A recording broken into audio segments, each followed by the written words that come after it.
আসসালামু আলাইকুম ওয়া রাহমাতুল্লাহি ওয়া বারাকাতুহু। প্রশ্নের উত্তর দিই। প্রথম প্রশ্ন করেছেন, আসসালামু আলাইকুম শেখ। ওয়ালাইকুম আসসালাম ওয়া রাহমাতুল্লাহ।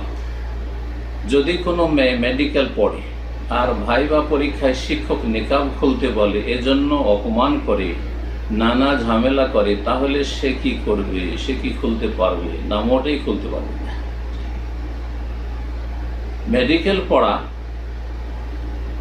মহিলাদের জন্য, মুসলিম মেয়েদের জন্য যদি প্রয়োজন হয় তো জায়েজ, কিন্তু জায়েজ পড়া পড়তে হবে। সেটা হচ্ছে সেপারেট শিক্ষার ব্যবস্থা থাকতে হবে, সহশিক্ষা নয়। যুবক যুবতীদের একসাথে মিক্সিং পড়াশোনা নয়। আল্লাহ রাব্বুল আলামিন মুসলিম শাসকদেরকে যেন এই কাজটি করার তৌফিক দান করেন।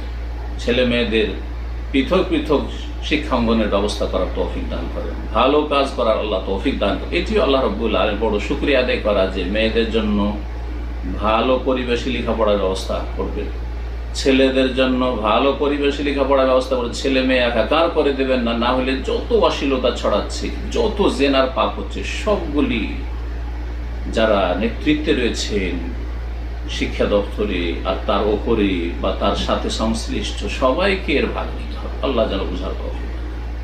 আর তার সাথে সাথে যারা এইরকম মেয়েদেরকে ছেলেদেরকে সহশিক্ষায় পড়াচ্ছেন আর অশ্লীলতা সেই শিক্ষাঙ্গন থেকে বাড়িতে নিয়ে এসে ঢুকিয়ে দিচ্ছে, সেসব বাপ মাকে রবের সামনে জবাবদিহি করতে হবে।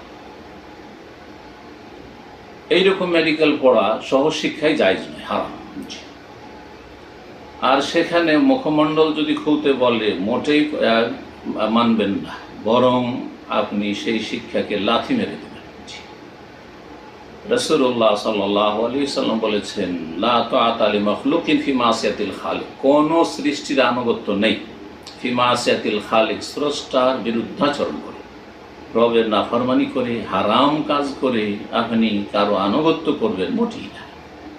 বৈধ ইন্নামা তাআতু ফিল মারুফ, হ্যাঁ ভালো কাজে, বৈধ কাজে আনুগত্য রয়েছে। যদি বৈধ কথা বলে ঠিক আছে, কিন্তু অবৈধ কথা, হারাম কথা বলবে, না জায়েজ কথা বলবে, চেহারা খুলতে বলবে, নিকাব খুলতে বলবে, হারাম। সেই শিক্ষকের জন্য বা যারা এই সব দপ্তর আছেন তাদের জন্য হারাম, এবং যেই বোন বা যেই মেয়ে নিকাব খুলবে তার জন্য হারাম, তার পিতা মাতার জন্য হারাম। জি, আল্লাহ রাব্বুল আলামিন যেন আমাদের হেদায়াতের পথে অটল রাখেন এবং এসব গুমরাহি থেকে আল্লাহ যেন মুসলিম জাতিকে ফিরিয়ে নিয়ে আসেন।